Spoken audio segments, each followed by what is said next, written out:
Dans les archives poussiéreuses du comté de Venango en Pennsylvanie, repose un registre relié de cuir noir dont les pages jaunies racontent une histoire que peu osent encore murmurer. Ce livre découvert en 1934, lors de la démolition d'un ancien hôpital, porte le titre gravé à la main « Registre des âmes rachetées. Hôpital Saint-Mathias Oil City. 1895 ». Chaque page révèle une vérité qui défie l'entendement durant 7 longues années. Chaque personne décédée dans cet établissement médical fut baptisée post-mortem, sans exception, sans égard à sa foi, d'origine ou aux souhaits de sa famille. Les archives municipales confirment qu'entre ces dates, plus de 2300 âmes furent ainsi consacrées après leur dernier souffle. L'hôpital Saint-Mathias fut érigé en 1887 sur les vestiges d'une ancienne scierie qui avait brûlé 3 ans plus tôt, emportant avec elle 15 ouvriers immigrés dont les corps ne furent jamais retrouvés. Le docteur Ezekiel Hartwell, diplômé du Jefferson Medical College de Philadelphie, dirigeait cet établissement de 70 lits avec une autorité que les témoins de l'époque décrivaient comme inquiétante dans sa dévotion. Les journaux locaux de 1888 le présentaient comme un homme de science dévoué, mais les lettres privées découvertes dans sa demeure révèlent un esprit tourmenté par des visions qu'il décrivait comme les supplications muettes des morts non consacrés. Hartwell avait perdu sa propre épouse, Margaret, lors de l'épidémie de diphtérie de 1885, et selon son journal personnel, elle lui apparaissait chaque nuit pour lui rappeler que les âmes non baptisées errent dans les limbes éternelles privées de la grâce divine. Les premiers témoignages troublants émergent dès l'automne 1888, quand Mary O'Brien, blanchisseuse irlandaise employée par l'hôpital, rapporte à son confesseur, le père McKenna, des étrangetés nocturnes qu'elle observe lors de ses rondes. Elle décrit avoir vu le docteur Hartwell accompagné de l'infirmière en chef, Constance Whitmore, procéder à de mystérieux rituels dans la morgue souterraine après minuit. Les corps des défunts étaient disposés sur des tables de pierre froide, et Hartwell murmurait des prières latines tout en versant de l'eau bénite sur leurs fronts livides. L'infirmière, Whitmore, femme austère d'une 50aine d'années qui avait perdu ses 3 enfants lors de l'hiver rigoureux de 1883, tenait un registre détaillé de chaque cérémonie, notant l'heure précise du baptême, les conditions atmosphériques et l'état de décomposition du corps. Mary O'Brien affirmait entendre parfois des gémissements étouffés provenir de la morgue, mais Hartwell expliquait ces sons par les contractions naturelles des tissus post-mortem. Le registre baptismal révèle que les premières cérémonies concernaient principalement des nouveaux-nés morts-nés et des enfants décédés de maladies infectieuses. Hartwell justifiait ces baptêmes par la doctrine catholique de l'innocence arguant que ces âmes pures méritaient la salvation éternelle. Cependant, dès le printemps 1889, les pratiques s'étendirent à tous les défunts sans distinction, d'âge de confession ou de volonté familiale. Les archives diocésaines montrent que l'évêque Cornelius O'Reilly reçut plusieurs plaintes de familles protestantes et juives dont les proches avaient été baptisés à leur insu. L'évêque envoya une lettre sévère à Hartwell, lui rappelant que le sacrement du baptême ne peut être administré qu'aux vivants, capables de recevoir la grâce divine, mais cette missive demeura sans réponse. Les témoignages de l'époque suggèrent que Hartwell était devenu sourd aux autorités ecclésiastiques, convaincu que sa mission dépassait les règles terrestres de l'Église. L'infirmière Whitmore tenait également un journal personnel découvert en 1934 sous les lattes de plancher de son ancienne chambre. Ses écrits révèlent une femme hantée par la culpabilité de n'avoir pu sauver ses propres enfants. Thomas Elizabeth et petit William Moore, respectivement de scarlatine de pneumonie et de malnutrition, durant l'hiver le plus cruel que la région ait connu. Elle décrit dans ses pages froissées comment Hartwell lui avait promis que chaque âme sauvée par nos soins rachète une parcelle de nos propres péchés. D'omission. Whitmore croyait sincèrement que ces baptêmes post-mortem pouvaient intercéder en faveur de ses enfants décédés, les libérant des limbes où elle les imaginait errant dans l'obscurité glaciale. Son écriture, d'abord nette et ordonnée, devient progressivement tremblante et incohérente à mesure que les mois s'écoulent, révélant une détérioration mentale que les médecins de l'époque attribuaient à la mélancolie nerveuse des femmes âgées. Les archives médicales de l'hôpital Saint-Mathias, conservées dans les sous-sols de l'ancien palais de justice de Oil City, révèlent des anomalies troublantes dans les causes de décès répertoriées. L'ultime chapitre de l'histoire de Saint-Mathias s'écrivit en 1973, lors de la construction d'un centre commercial sur l'emplacement de l'ancien hôpital. Les travaux de terrassement mirent au jour les fondations de la morgue souterraine, révélant une architecture complexe que les plans originaux ne laissaient pas supposer.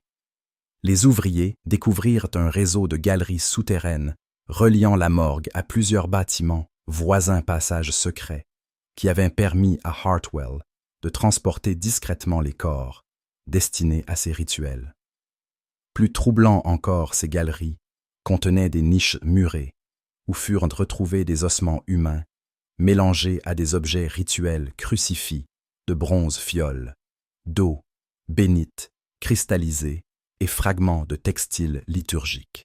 Ces découvertes rapidement étouffées par les autorités locales soucieuses de ne pas compromettre le projet immobilier confirmaient l'ampleur réelle des activités de Hartwell et suggéraient que sa collection de défunts baptisés était bien plus importante que ne l'avaient révélé les enquêtes de 1893-1895.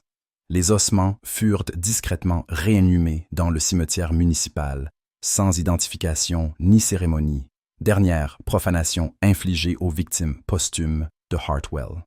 Seul, le contremaître des travaux, homme simple nommé Frank Kowalski, osa questionner cette décision et exiger un examen médico-légal des restes découverts. Sa persistance lui valut d'être licencié du chantier et blacklisté par l'industrie du bâtiment local, sorte qui découragea d'autres témoins potentiels de s'exprimer publiquement. Kowalski emporta cependant dans sa tombe la vision troublante qu'il avait eue dans les galeries souterraines des centaines d'ossements disposés selon un ordre géométrique précis, formant des patterns qui évoquaient des symboles liturgiques à demi effacés par le temps. Cette organisation post-mortem suggérait que Hartwell avait utilisé les corbes baptisés pour créer une sorte de mandala, macabre géographie spirituelle, destinée à faciliter ses communications avec l'au-delà, selon des principes ésotériques que la science de l'époque ne pouvait comprendre. Aujourd'hui, le centre commercial Hartwell Plaza s'élève sur les ruines de l'ancien hôpital Saint-Mathias. Ironie amère donne, nom choisi par les promoteurs dans l'ignorance de sa signification historique. Les clients qui arpentent les allées commerciales ne soupçonnent pas qu'ils foulent un sol sanctifié par 2300 baptêmes clandestins, terre imprégnée de prières murmurées dans l'obscurité. Des nuits de 1888 à 1881. Seuls quelques anciens de Oil City gardent encore mémoire de l'époque où cet emplacement résonnait des gémissements des mourants et des incantations latines du docteur Hartwell. Leurs enfants et petits-enfants préfèrent ignorer ces souvenirs encombrants, choisissant l'oubli, plutôt que la perpétuation d'une mémoire douloureuse qui entache la respectabilité de leur ville natale. Pourtant, certains signes ténus rappellent parfois la présence fantomatique du passé dans ce lieu transformé. Les employés du centre commercial rapportent des dysfonctionnements récurrents du système de climatisation qui produit par intermittence des courants d'air froid inexpliqués et des odeurs de camphre que les techniciens ne parviennent pas à localiser. Les caissières de nuit mentionnent également des bruits sourds provenant des sous-sols grondements qu'elles attribuent aux canalisations souterraines, mais qui évoquent étrangement les gémissements décrits par Mary O'Brien dans ses témoignages de 1895. Ces phénomènes sporadiques et discrets ne troublent que marginalement le fonctionnement commercial de l'établissement, mais ils maintiennent vivace le souvenir de Saint Mathias chez ceux qui savent encore déchiffrer les signes du passé dans les manifestations du présent. Les archives diocésaines de Pittsburgh conservent encore aujourd'hui dans leur rayonnage poussiéreux les dernières lettres envoyées par Hartwell depuis sa cellule de pénitencier. Ces documents, jamais rendus publics, révèlent la persistance de ses obsessions, même dans l'isolement carcéral. Hartwell y décrit ses visions nocturnes des défunts baptisés, qui continuent selon lui à le remercier pour leur salvation, et l'informe sur le sort des autres âmes non consacrées qui peuplent les limbes. Il mentionne également la découverte progressive d'une géographie spirituelle, de l'au-delà, cartographie mystique, qu'il dessine dans les marges de ses lettres, avec un luxe de détails troublant.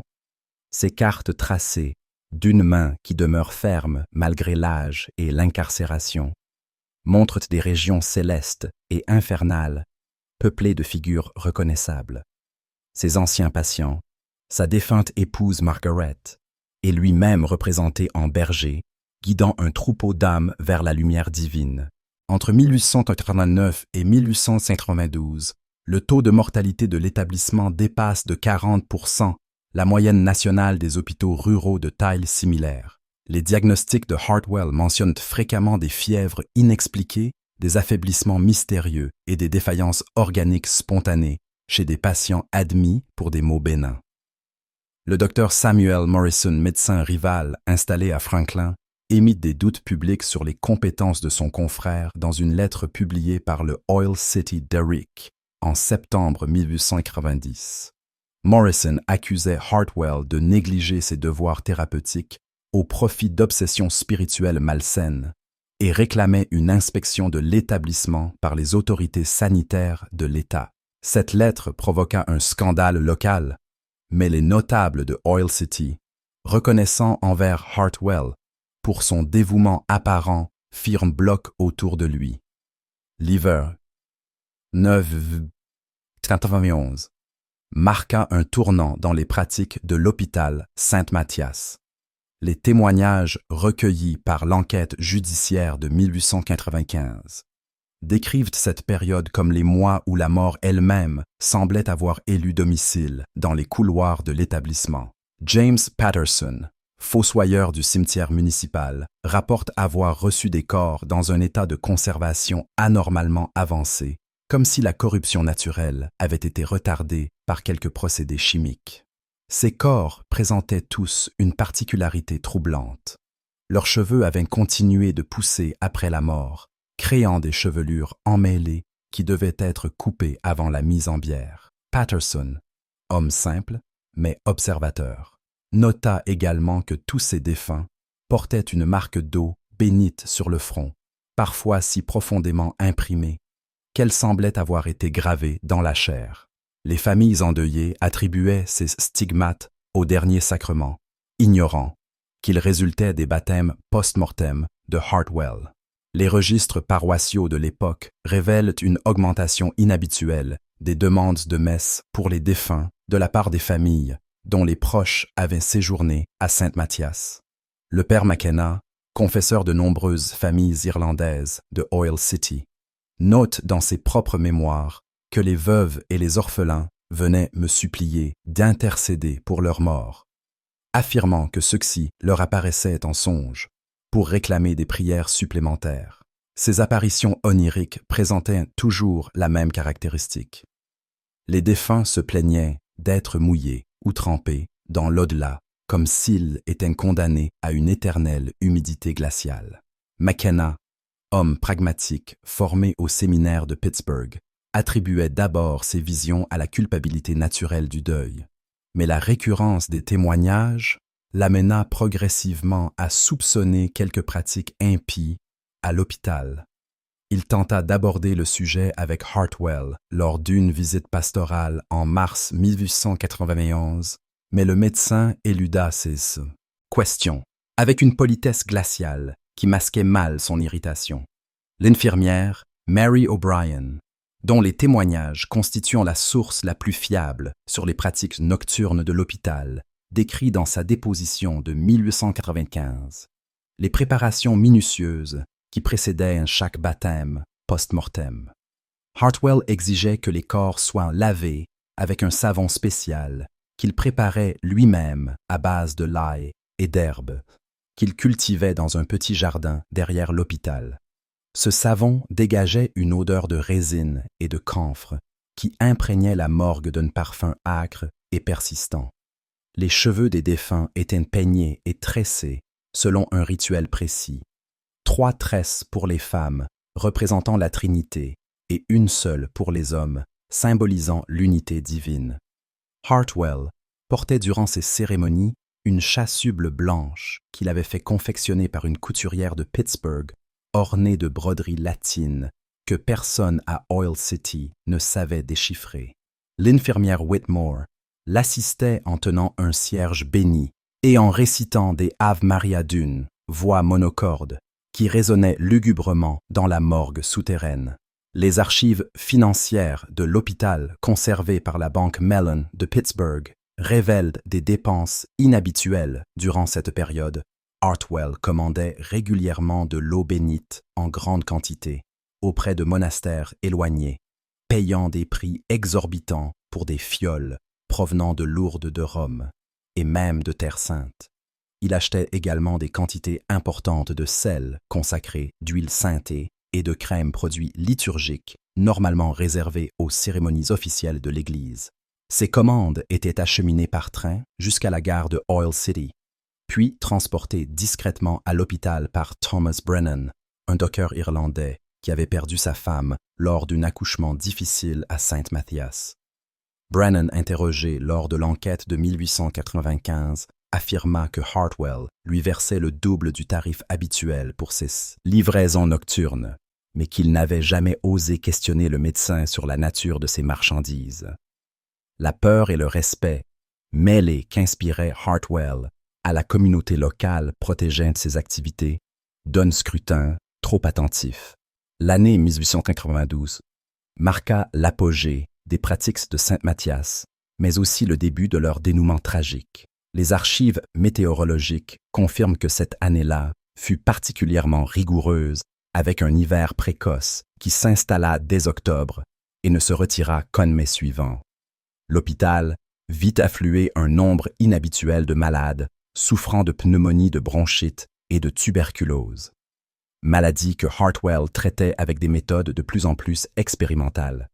Il avait développé une théorie selon laquelle l'âme imprègne le corps de sa présence, même après la mort, et seul un baptême immédiat peut libérer cette essence divine avant qu'elle ne se corrompe avec la chair. Cette conviction l'amenait à procéder au baptême dans les heures, parfois les minutes, suivant le décès, obligeant parfois les familles à attendre dans les couloirs glacés de l'hôpital pendant qu'il accomplissait ses rituels. Les proches des défunts épuisés par le chagrin et intimidés par l'autorité médicale de Hartwell n'osaient protester contre ces délais qu'ils attribuaient aux nécessités administratives. C'est durant cette période que survint l'incident qui allait précipiter la chute de Hartwell. Le 15 décembre 1892, Heinrich Müller, immigrant allemand âgé de 43 ans, fut admis à Saint-Mathias pour une fracture de la jambe subie dans la scierie où il travaillait.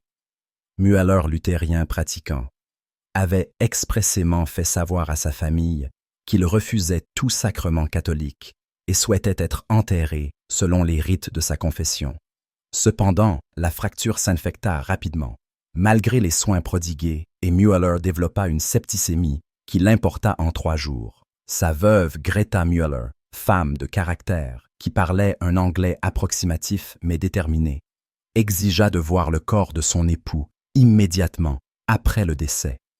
Elle découvrit Heinrich sur la table de la morgue, les cheveux mouillés et le front marqué du signe de croix à l'eau bénite. Ses cris de rage et de désespoir alertèrent tout l'hôpital, et elle accusa publiquement Hartwell d'avoir souillé l'âme de son mari avec ses superstitions papistes.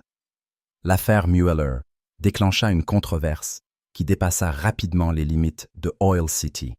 Greta Müller, soutenue par la communauté luthérienne allemande de la région, porta plainte auprès des autorités civiles et religieuses. Le pasteur Friedrich Zimmermann de l'église luthérienne de Franklin rédigea une lettre ouverte publiée dans plusieurs journaux régionaux dénonçant les pratiques barbares et contraires à la loi divine de l'hôpital Saint-Matthias. Cette lettre fut reprise par la presse de Pittsburgh et de Philadelphie, attirant l'attention des autorités médicales de Pennsylvanie sur les agissements de Hartwell.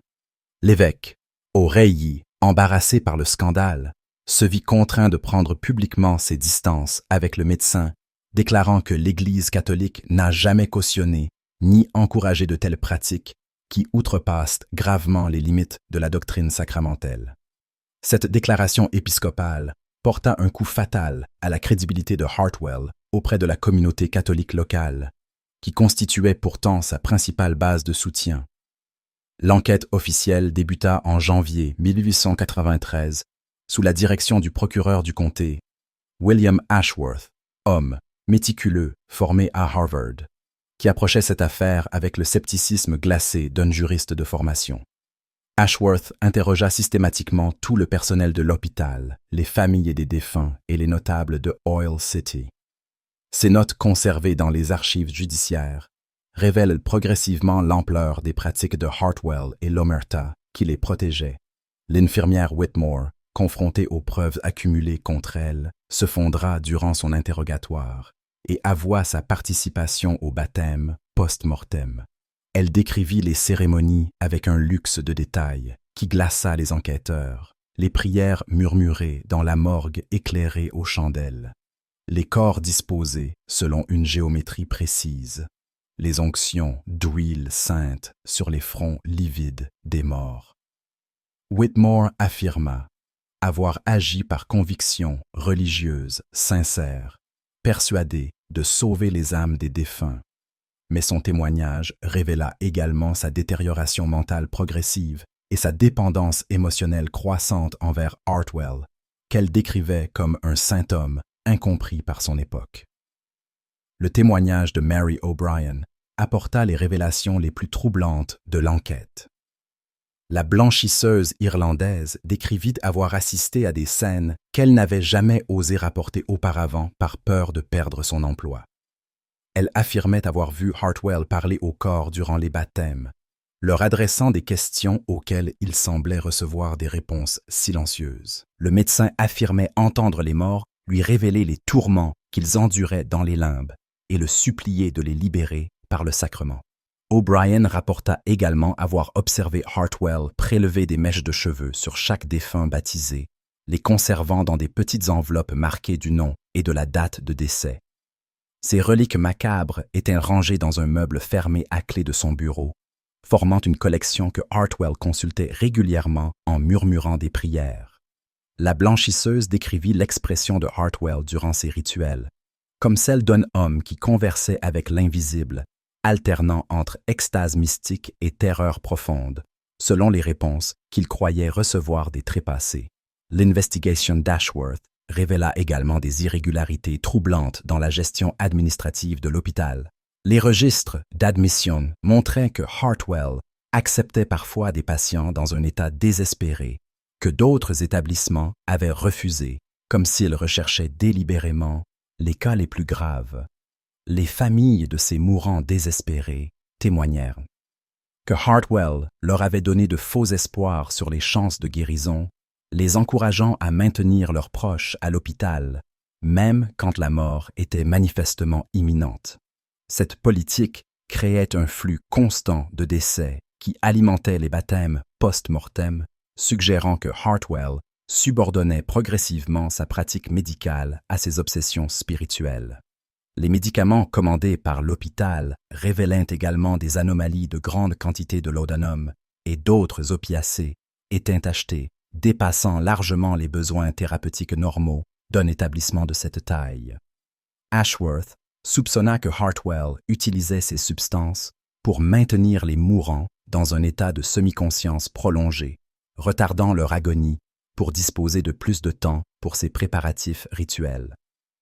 La perquisition du bureau de Hartwell, effectuée en mars 1893, livra des preuves accablantes de ces pratiques. Outre la collection de cheveux des défunts, les enquêteurs découvrirent un carnet personnel où le médecin consignait ses révélations reçues des morts baptisés. Ces pages rédigées d'une écriture de plus en plus tremblante et illisible décrivaient un univers spirituel complexe où les âmes non baptisées erraient dans des marécages glacés de l'entremonde, suppliant les vivants de les libérer par les sacrements. Hartwell notait méticuleusement les messages que lui transmettaient ces âmes, créant une géographie mystique des limbes peuplées de défunts de son hôpital, qui l'imploraient de sauver d'autres condamnés. Le carnet révélait également que Hartwell s'identifiait progressivement à un berger des âmes perdues, convaincu que Dieu lui avait confié une mission salvifique qui transcendait les lois humaines et ecclésiastiques. Cette mégalomanie mystique expliquait son indifférence, croissante aux protestations des familles et aux remontrances de l'évêque. Les témoignages recueillis durant l'enquête révélèrent l'impact psychologique dévastateur des pratiques de Saint Matthias sur la communauté locale. De nombreuses familles rapportaient des troubles du sommeil, des cauchemars récurrents et des visions de leurs défunts depuis qu'ils avaient été traités par Hartwell, Margaret O'Sullivan, veuve d'un ouvrier mort de pneumonie à l'hôpital, témoigna avoir vu son époux, décédé, lui apparaître chaque nuit trempé, comme s'il sortait d'une rivière glacée, réclamant qu'elle fasse dire des messes pour le réchauffer dans l'au-delà. Ses visions étaient si vivaces qu'elle avait dépensé ses maigres économies en services religieux, s'endettant auprès de l'église locale. Le père McKenna confirma avoir reçu une recrudescence inhabituelle de demandes de messe pour les défunts, particulièrement de la part des familles dont les proches étaient décédés à Saint-Matthias. Ces témoignages suggéraient que les baptêmes post-mortem de Hartwell, loin d'apaiser les âmes des morts, semblaient au contraire perturber leur repos éternel et tourmenter leurs proches survivants. L'enquête révéla également le rôle trouble joué par certains notables de Oil City dans la protection des activités de Hartwell. Samuel Pritchard, maire de la ville et principal actionnaire de la compagnie pétrolière locale, avait perdu son fils unique, David Dune, méningite à Saint-Matthias en 1890. Plutôt que de questionner les circonstances de ce décès, Pritchard était devenu un défenseur acharné de Hartwell, faisant pression sur les autorités locales pour étouffer les rumeurs concernant l'hôpital. Les archives municipales révèlent que Pritchard avait fait des dons substantiels à l'établissement finançant, notamment la construction d'une nouvelle morgue souterraine aux dimensions inhabituelles pour un hôpital de cette taille. Cette morgue pouvait accueillir simultanément 15 corps sur des tables de marbre importées de Carrare, créant un véritable temple funéraire où Hartwell officiait ses cérémonies nocturnes. Le soutien de Pritchard s'expliquait par sa conviction que Hartwell avait sauvé l'âme de son fils, lui épargnant les tourments des limbes que redoutaient les familles catholiques de l'époque. L'automne 1893 marqua l'effondrement final du système mis en place par Hartwell. L'enquête d'Ashworth avait alerté les autorités médicales de l'État qui dépêchèrent une commission d'inspection dirigée par le docteur Edmund Hayes de l'Université de Pittsburgh. Hayes, spécialiste reconnu en médecine légale, examina les registres de Saint-Matthias avec l'œil clinique d'un expert habitué aux enquêtes criminelles. Son rapport remis en octobre 1893 concluait à de graves manquements aux standards médicaux et éthiques et recommandait la fermeture immédiate de l'établissement. Hayes nota particulièrement l'état de délabrement de certaines sections de l'hôpital, contrastant avec le luxe relatif de la morgue, suggérant que Hartwell négligeait les soins aux vivants pour se consacrer aux morts. Le rapport mentionnait également la découverte de substances non identifiées dans le laboratoire personnel de Hartwell, des préparations chimiques qui semblaient destinées à la conservation des cadavres plutôt qu'au traitement des malades.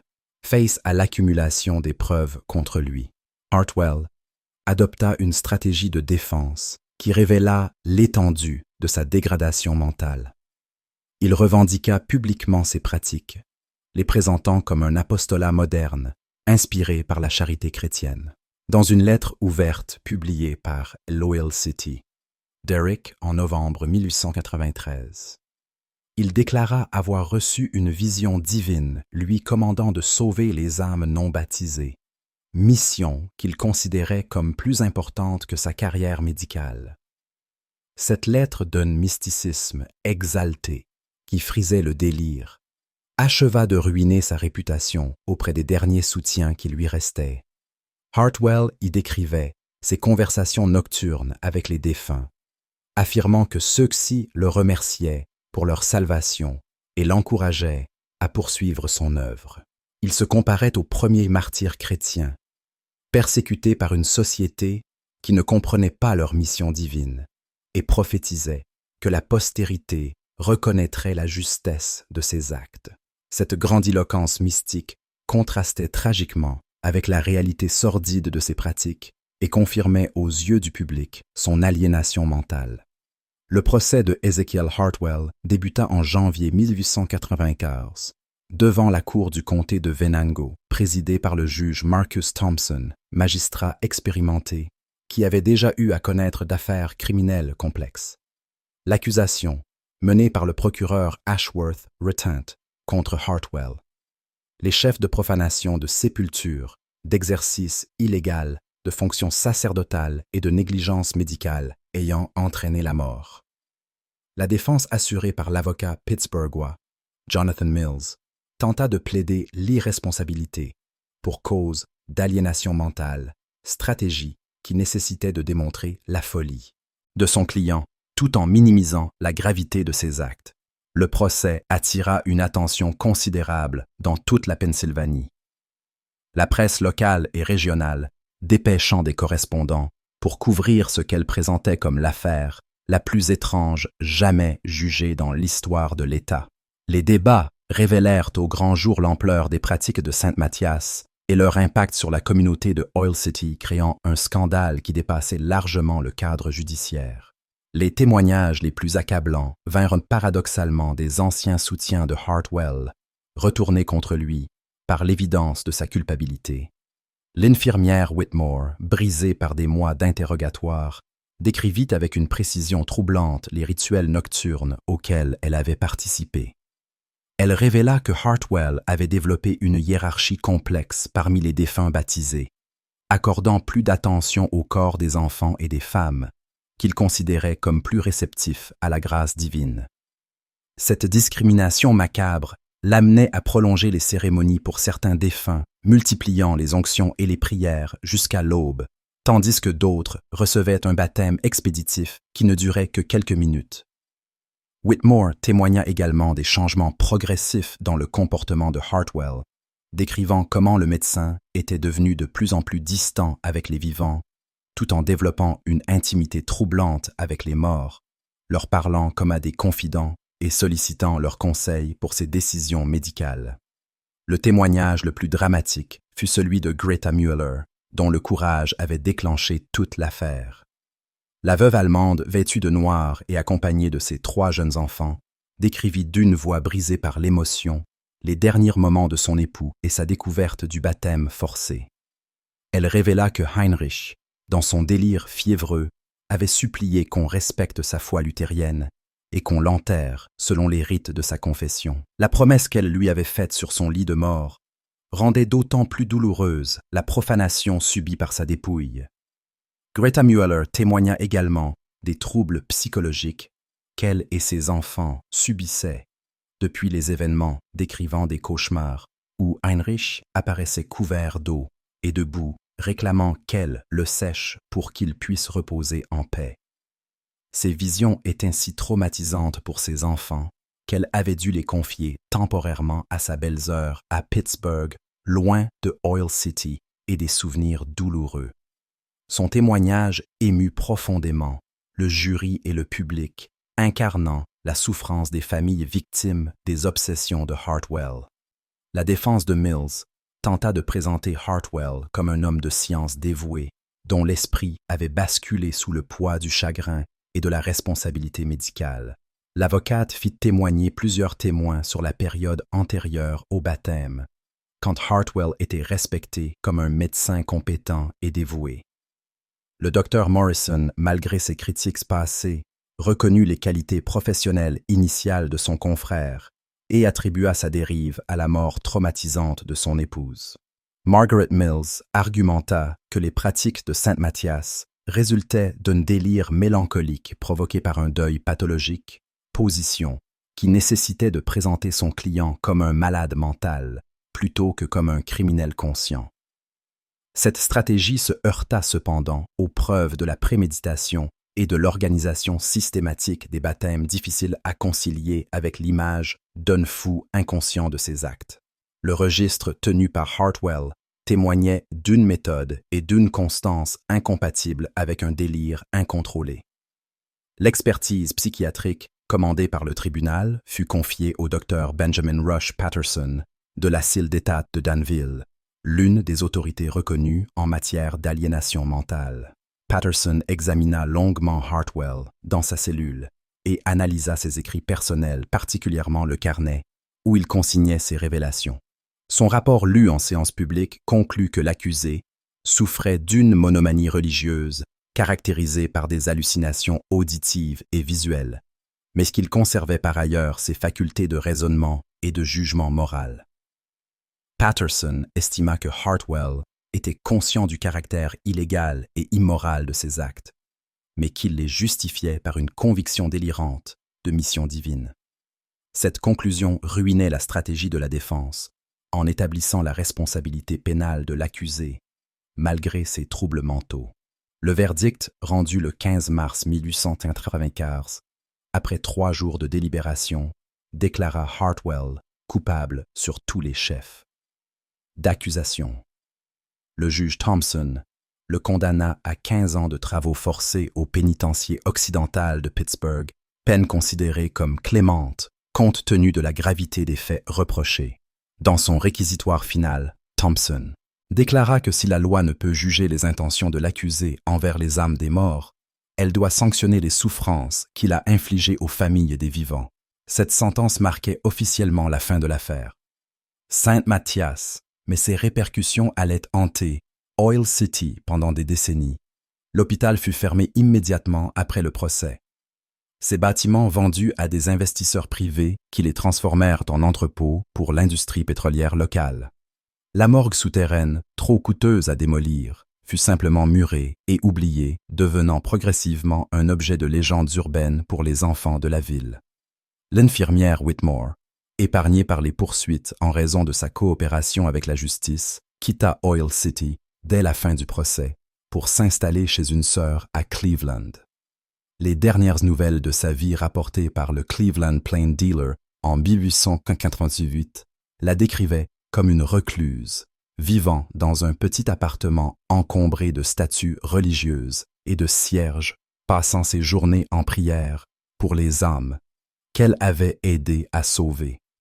Elle mourut en 1902 dans l'anonymat le plus complet emportant avec elle les derniers secrets des rituels de Saint Mathias. Mary O'Brien, la blanchisseuse dont les témoignages avaient été cruciaux pour l'enquête, émigra en Californie avec sa famille, fuyant les regards insistants et les murmures de ses anciens voisins qui lui reprochaient d'avoir trahi un homme qu'il considérait toujours comme un bienfaiteur. Elle ne reparla jamais publiquement de son expérience à Saint Mathias, mais ses petits-enfants rapportent qu'elle refusait catégoriquement d'entrer dans un hôpital et préférait accoucher à domicile, plutôt que de confier sa vie aux médecins. Ezekiel Hartwell survécut moins de 2 ans à sa condamnation.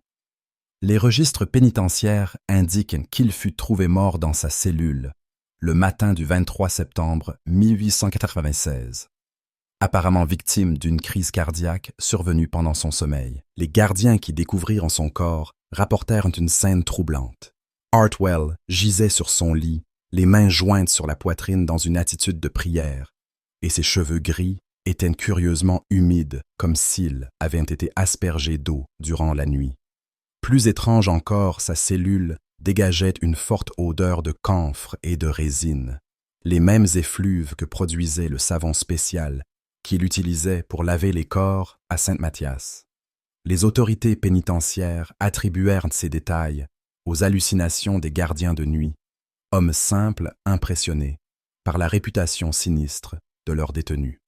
Le corps de Hartwell fut inhumé sans cérémonie dans le cimetière des indigents de Pittsburgh. Une ironie amère pour un homme qui avait consacré ses dernières années à multiplier les rites funéraires. Les registres de l'hôpital Saint-Mathias confisqués lors de l'enquête révélèrent dans les années suivantes des détails troublants qui n'avaient pas été explorés durant le procès. Une analyse minutieuse effectuée en 1897 par les services de l'État montra que les baptêmes de Hartwell suivaient un calendrier précis coïncidant avec certaines phases lunaires et des dates significatives du calendrier liturgique. Cette découverte suggérait que le médecin planifiait ses cérémonies selon un système cosmologique complexe, intégrant astrologie et théologie dans une synthèse personnelle qui témoignait de l'étendue de sa dérive intellectuelle. Les dates des décès eux-mêmes présentaient des régularités statistiques anormales, concentrées autour des nouvelles lunes et des fêtes mariales, comme si Hartwell influençait le moment de la mort de ses patients pour qu'elle coïncide avec ses rituels. Cette révélation posthume alimenta les soupçons selon lesquels le médecin aurait délibérément précipité certains décès par l'administration de doses excessives de laudanum ou par l'interruption prématurée des soins. Les familles des victimes des pratiques de Saint-Mathias continuèrent longtemps après le procès à subir les conséquences psychologiques de leur expérience. Une étude menée en 1900 par le docteur Margaret Hillier, l'une des premières femmes psychiatres de Pennsylvanie, documenta les troubles persistants observés chez les proches des défunts baptisés par Hartwell. Ces familles présentaient des taux anormalement élevés de cauchemars récurrents, d'insomnie chronique et de phobie liées à l'eau et aux rituels religieux. Les enfants étaient particulièrement affectés, développant des terreurs nocturnes où ils voyaient leurs parents décédés, dégoulinant d'eau sainte, les supplier de les sécher.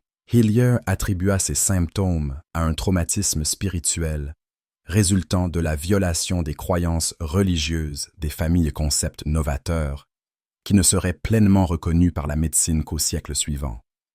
Son étude publiée dans l'American Journal of Mental Disease constituait l'une des premières analyses scientifiques des effets psychologiques des pratiques occultes sur les communautés rurales. La ville de Oil City elle-même porta longtemps les stigmates de l'affaire Saint-Mathias. Les guides touristiques de l'époque évitaient soigneusement de mentionner l'hôpital dans leur description de la ville, préférant mettre l'accent sur l'industrie pétrolière prospère et les beautés naturelles de la région. Cependant, les voyageurs de passage rapportaient une atmosphère pesante dans certains quartiers de la ville, particulièrement autour du site de l'ancien hôpital, transformé en entrepôt. Les ouvriers qui travaillaient dans ces bâtiments se plaignaient de bruits inexpliqués, provenant des sous-sols, des gémissements sourds, qu'ils attribuaient aux canalisations défectueuses ou au mouvement de la structure. Plusieurs incidents furent rapportés où des employés refusaient de descendre seuls dans les caves, affirmant percevoir des présences hostiles dans l'obscurité. Ces témoignages, colportés par la rumeur populaire, contribuèrent à maintenir vivace le souvenir des pratiques de Hartwell dans la mémoire collective locale. L'Église catholique locale mit plusieurs années à se remettre du scandale provoqué par l'affaire. Le père McKenna, malgré son rôle dans la révélation des agissements de Hartwell, fut muté dans une paroisse rurale de l'ouest de l'État sur décision de l'évêché officiellement pour permettre un nouveau départ à la communauté de Oil City. Son successeur, le père O'Malley, jeune prêtre fraîchement ordonné, découvrit une paroisse profondément divisée entre ceux qui considéraient encore Hartwell comme un saint incompris et ceux qui le tenaient pour un criminel impie. O'Malley rapporte dans ses mémoires publiés en 1932 les difficultés qu'il rencontra pour réconcilier ces factions opposées et restaurer la sérénité des pratiques religieuses. De nombreux paroissiens avaient développé une méfiance pathologique envers les sacrements, particulièrement le baptême et l'extrême-onction qu'ils associaient désormais au rituel macabre de Sainte Mathias. Il fallut près d'une décennie pour que la vie paroissiale retrouve une normalité relative, processus facilité par l'arrivée de nouvelles familles attirées par l'essor industriel de la région. Les archives diocésaines conservent également les rapports de plusieurs phénomènes inexpliqués, survenus dans les années suivant la fermeture de Sainte Mathias. Entre 1895 et 1900, plusieurs familles catholiques de Oil City signalèrent l'apparition spontanée de flaques d'eau dans leurs maisons, particulièrement dans les chambres où avaient dormi des proches décédés à l'hôpital de Hartwell. Ces infiltrations, qui ne correspondaient à aucun problème de plomberie identifiable, dégageaient une odeur de camphre caractéristique et apparaissaient généralement aux dates anniversaires des décès. L'évêché dépêcha à 2 reprises des enquêteurs ecclésiastiques pour examiner ces phénomènes, mais leurs rapports classés dans les archives secrètes du diocèse ne furent jamais rendus publics. Les témoins de l'époque rapportent que ces enquêteurs repartirent troublés de Oil City, recommandant des prières spéciales pour apaiser les âmes tourmentées, sans jamais préciser la nature exacte de leur découverte. Ces manifestations cessèrent progressivement après 1900, coïncidant avec la mort des derniers témoins directs des pratiques de Saint Mathias. L'étude des archives médicales de l'époque révèle également l'impact de l'affaire Hartwell sur la profession médicale de Pennsylvanie. Le scandale provoqua un durcissement notable des réglementations encadrant l'exercice de la médecine, particulièrement dans les zones rurales où le contrôle des autorités était traditionnellement plus lâche. L'État instaura un système d'inspection surprise des hôpitaux et créa un organisme de surveillance des pratiques médicales chargé de prévenir les dérives similaires à celles de Saint Mathias.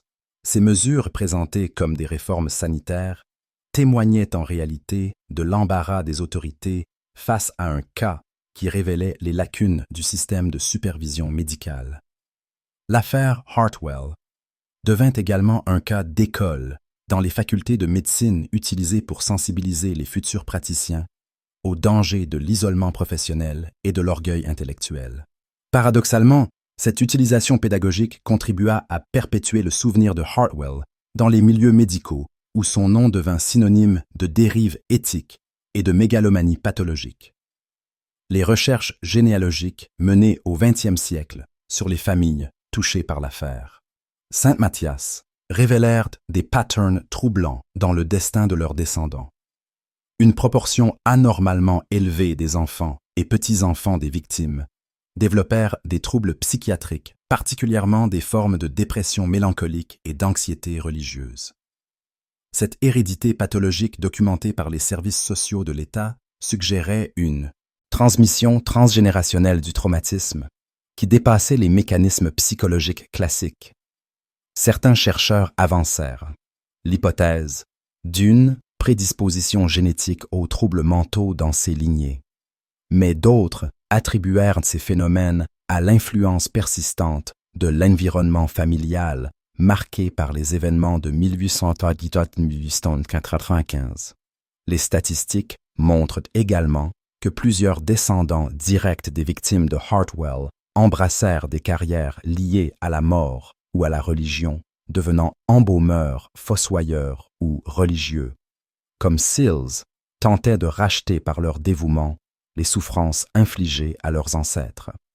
La découverte en 1934 du registre baptismal de Sainte Mathias, lors de la démolition définitive des anciens bâtiments de l'hôpital, relança l'intérêt pour l'affaire Hartwell.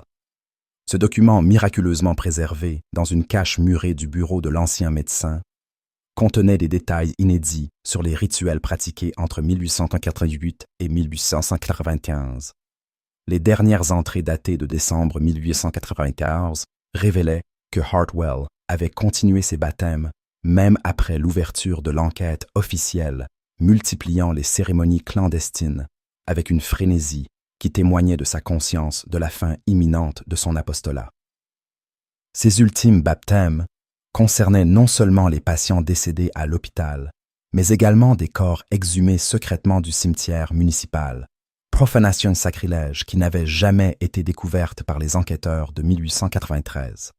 Cette révélation posthume suggérait que l'étendue réelle des agissements de Hartwell avait été largement sous-estimée lors du procès et que sa condamnation n'avait sanctionné qu'une partie de ses crimes contre les morts et leurs familles.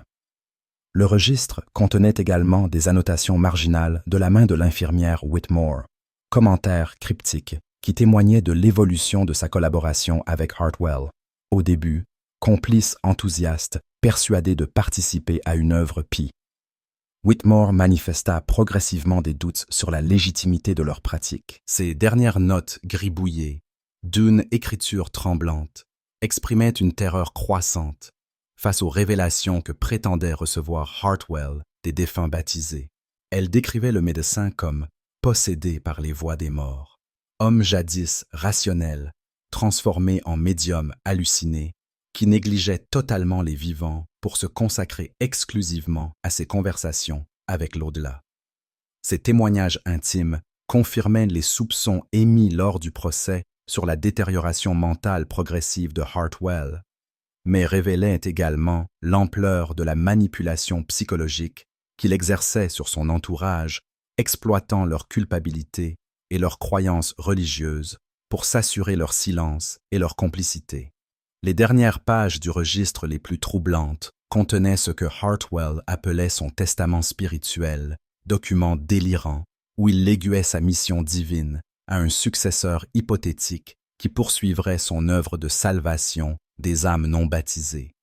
Ce testament, rédigé dans un style apocalyptique mêlant latin ecclésiastique et anglais vernaculaire, prophétisait le retour du berger des morts, sous une forme nouvelle adaptée aux besoins spirituels d'une époque future. Hartwell y décrivait également l'emplacement secret d'une relique suprême, fragment d'os prélevé sur le premier enfant, qu'il avait baptisé post-mortem, conservé dans une châsse de sa fabrication, et doté selon lui de pouvoirs miraculeux pour la résurrection des morts.